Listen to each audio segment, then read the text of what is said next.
back to Xylem Learning. It's me Anurekna. നിങ്ങളുടെ സ്വന്തം അനമിസ് ആണ്.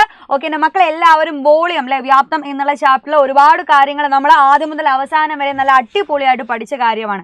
എന്നാലും അതിൽ ഇമ്പോർട്ടൻ്റ് ആയിട്ടുള്ള എക്സാമിന് ചോദിക്കാൻ വിധം ഒരുപാട് ക്വസ്റ്റ്യൻസ് നിങ്ങൾ ആ ചാപ്റ്ററിൽ കാണാം. അതിലുള്ള ഒരു ഇമ്പോർട്ടൻറ്റ് ചോദ്യമാണ് ഇന്ന് നമ്മൾ ചെയ്യാൻ വേണ്ടി പോകുന്നത്. ചോദ്യം നല്ലോണം വായിക്കുക, എന്നതിന് ശേഷം നിങ്ങൾ ആദ്യം ആൻസർ കണ്ടുപിടിക്കാൻ വേണ്ടിയിട്ട് ശ്രമിക്കുക കേട്ടോ. അപ്പോൾ മിസ് പറയുന്നതിന് മുന്നേ ആൻസർ കിട്ടിയ ആൾക്കാർ കമൻറ്റ് ബോക്സിൽ വന്നിട്ട് പറയാം. ഓക്കെ, അപ്പോൾ നമ്മളെ ക്വസ്റ്റ്യൻ എന്താണെന്ന് വായിച്ചു നോക്കിക്കേടാ. ചതുരാകൃതിയിലുള്ള ഒരു പെട്ടിയുടെ അകത്തെ നീളവും വീതിയും ഉയരവും 4 സെൻറ്റിമീറ്റർ വീതമാണ്. ഇപ്പോൾ ഒരു വലിയ പെട്ടി ഉണ്ട് അല്ലേ, ആ വലിയ പെട്ടിയുടെ ഉള്ളിലുള്ള നീളവും വീതിയും ഉയരവും എത്രയാണ്? 4 സെൻറ്റിമീറ്റർ വീതമാണെന്ന് പറഞ്ഞാൽ നീളവും 4ആണ്, വീതിയും 4ആണ്, ഉയരവും 4 സെൻറ്റിമീറ്റർ തന്നെയാണ്. ഓക്കെ, പെട്ടിയുടെ ഉള്ളളവ് എത്രയാണ്? അതിൻ്റെ വോളിയം കണ്ടുപിടിക്കണം. നെക്സ്റ്റ് എന്താ പറഞ്ഞത്? ഈ പെട്ടിയിൽ 2 സെൻറ്റിമീറ്റർ വീതം വശമുള്ള എത്ര സമചതുര കട്ടുകൾ അടക്കി വെക്കാം? അപ്പോൾ നമ്മൾ എന്ത് ചെയ്യണം? ഒരു കുഞ്ഞി 2 സെൻറ്റിമീറ്റർ നീളവും വീതിയും ഉയരവും ഉള്ള കുഞ്ഞു പെട്ടികൾ എത്ര എണ്ണം അടക്കി വെക്കാം എന്നാ ചോദിച്ചല്ലേ. അപ്പോൾ നമ്മൾ അത് പിക്ചർ വൈസ് ആയിട്ട് ചിത്രീകരിക്കുമ്പോൾ എങ്ങനെ വരും? ഈ രീതിയിലുള്ള ഒരു വലിയ പെട്ടിക്കകത്ത് ഇങ്ങനെയുള്ള കുഞ്ഞു പെട്ടികൾ എത്ര എണ്ണം അടുക്കി വെക്കാം എന്നാണ് ചോദ്യം. അപ്പം നമ്മൾ ആദ്യം എന്ത് ചെയ്യുക? വലിയ പെട്ടിയുടെ വോളിയം കണ്ടുപിടിക്കണം. ദെൻ ആ കുഞ്ഞു പെട്ടിയുടെയും വോളിയം നമ്മൾ എന്ത് ചെയ്യുക? കണ്ടുപിടിക്കുക. എന്നിട്ട് എന്ത് ചെയ്താൽ മതി? ആദ്യം കിട്ടിയ വോളിയത്തിൽ നിന്ന് രണ്ടാമത് കിട്ടിയ കുഞ്ഞു വോളിയം ഡിവൈഡ് ചെയ്താൽ എത്ര എണ്ണം അടുക്കി വെക്കാം എന്നുള്ളത് കിട്ടും അല്ലേ. അപ്പോൾ ആദ്യം ഞാൻ എന്ത് ചെയ്യാൻ പോവാണ്? ആദ്യത്തിലെ വലിയ പെട്ടിയുടെ വോളിയം കണ്ടുപിടിക്കാൻ പോവാണ് അല്ലേ. Volume equal to L into B into H ആണ് അല്ലേ. LBH, നീളം ഇൻറ്റു വീതി ഇൻറ്റു ഉയരം. അത് 3 എന്താണെന്ന് തന്നിട്ടുണ്ടടാ? 4 സെൻറ്റിമീറ്റർ ആണല്ലേ. അപ്പോൾ 4 ഇൻറ്റു 4 എത്ര വരുമടാ? 4 4 16, 16 ഇൻറ്റു 4 64 എന്ന് വരും അല്ലേ. 64 സെൻറ്റിമീറ്റർ ക്യൂബാണ് വരിക, ക്യൂബിക് സെൻറ്റിമീറ്റർ എന്ന് കിട്ടിയിട്ടുണ്ടാവും. ഇത് എന്തിൻ്റെ വോളിയാ? വലിയ പെട്ടിയുടെ വോളിയാണ് കിട്ടിയത്. ഇനി ആ കുഞ്ഞു പെട്ടിയുടെ വോളിയം കണ്ടുപിടിക്കണ്ടേ അല്ലേ. കുഞ്ഞു പെട്ടിയുടെ വോളിയം എങ്ങനെ കണ്ടുപിടിക്കുക? അതും LBH തന്നെയാണ് അല്ലേ. Length into breadth into height. അതെന്താണെടാ? ഈ കുഞ്ഞി പെട്ടിയുടെ ലെങ്ത്തും ബ്രെഡ്ത്തും ഹൈറ്റും ഒക്കെ 2 സെൻറ്റിമീറ്റർ ആണ്. അപ്പോൾ 2 ഇൻറ്റു 2 ചെയ്താൽ മതി അല്ലേ. എത്ര വരും? 8 സെൻറ്റിമീറ്റർ ക്യൂബ് എന്ന് വരും. 8 ക്യൂബിക് സെൻറ്റിമീറ്റർ എന്ന് കിട്ടിയിട്ടുണ്ടാവും. അപ്പോൾ നമുക്ക് വലിയ പെട്ടിയുടേതും കിട്ടി, കുഞ്ഞി പെട്ടിയുടേതും കിട്ടി. ഇനി എന്ത് ചെയ്താൽ മതി?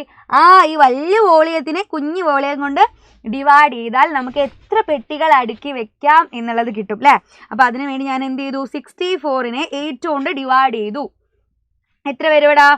8 എണ്ണം അല്ലേ. 8 ഐറ്റംസ് ആണെന്ന് കിട്ടി. 8 ഐറ്റംസ് അല്ലെങ്കിൽ 8 പെട്ടികൾ, 8 പെട്ടികൾ. ഇതേപോലെയുള്ള കുഞ്ഞു പെട്ടികൾ എത്ര എണ്ണം വെക്കാം? 8 എണ്ണം ഇതിനകത്ത് ഇങ്ങനെ അടുക്കി ഇങ്ങനെ വെക്കാം. ഓക്കെ, അപ്പോൾ എത്ര പെട്ടികൾ? 8 പെട്ടികൾ എന്നുള്ളത് കിട്ടാൻ ആദ്യം വലിയ വോളിയത്തിനെ കുഞ്ഞു വോളിയം കൊണ്ട് എന്ത് ചെയ്താൽ മതി? ഡിവൈഡ് ചെയ്താൽ മതി അല്ലേ. അപ്പം 8 ഐറ്റംസ് എന്ന് പറയേണ്ട, അല്ലെങ്കിൽ 8 ബോക്സസ് അല്ലേ. എത്ര ബോക്സുകൾ വെക്കാം എന്നല്ലേ ചോദിച്ചത്? 8 ബോക്സുകൾ. അപ്പോൾ ഇത് ഇതേപോലെ സിമ്പിളായിട്ട് കണ്ടുപിടിക്കാൻ പറ്റിയൊരു ചോദ്യമായിരുന്നു.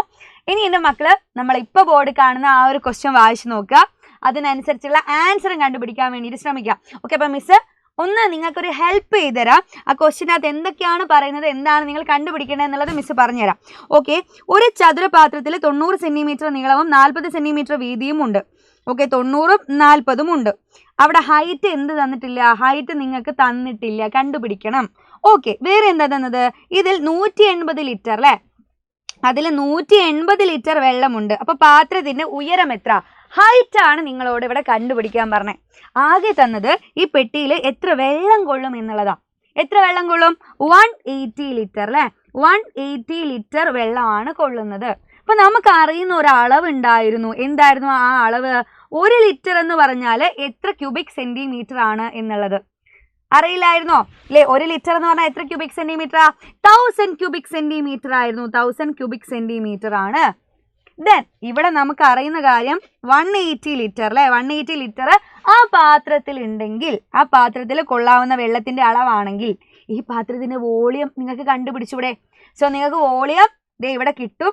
അത് വെച്ചിട്ട് ഈ ലെങ്ത്തും ബ്രെഡ്ത്തും വെച്ചിട്ട് നിങ്ങൾക്ക് എന്ത് കണ്ടുപിടിക്കാം? ഹൈറ്റ് കണ്ടുപിടിക്കാം. ഏത് ഇക്വേഷനിലൂടെ? Volume equal to L into B into എച്ചിലൂടെ. അങ്ങനെ നിങ്ങൾക്ക് ഹൈറ്റ് കിട്ടുന്നുണ്ടെങ്കിൽ നിങ്ങൾ എന്ത് ചെയ്യുക? കമൻറ്റ് ബോക്സിൽ വന്നിട്ട് പറയുക. സോ ഒരു അടിപൊളി ചോദ്യമാണ്. ഇപ്പം നിങ്ങൾക്കൊരു ഹോംവർക്ക് ആയിട്ട് തന്ന ചോദ്യവും നമ്മൾ നേരത്തെ മുന്നേ ചെയ്ത ചോദ്യവും. സോ എൻ്റെ മക്കൾ എന്ത് ചെയ്യുക? ടെക്സ്റ്റ് ബുക്കിലുള്ള എല്ലാ പ്രോബ്ലം പ്രാക്ടീസ് ചെയ്യുക. എവിടെയെങ്കിലും സംശയം ഉണ്ടെങ്കിൽ കമൻറ്റ് ബോക്സിൽ വന്ന് പറയാം കേട്ടോ. ഓക്കെ, അപ്പോൾ നെക്സ്റ്റ് ഒരു അടിപൊളി ചോദ്യമായിട്ട് അടുത്ത ക്ലാസ്സിൽ കാണാം. അതുവരെ ബൈ ബൈ, സീ യു.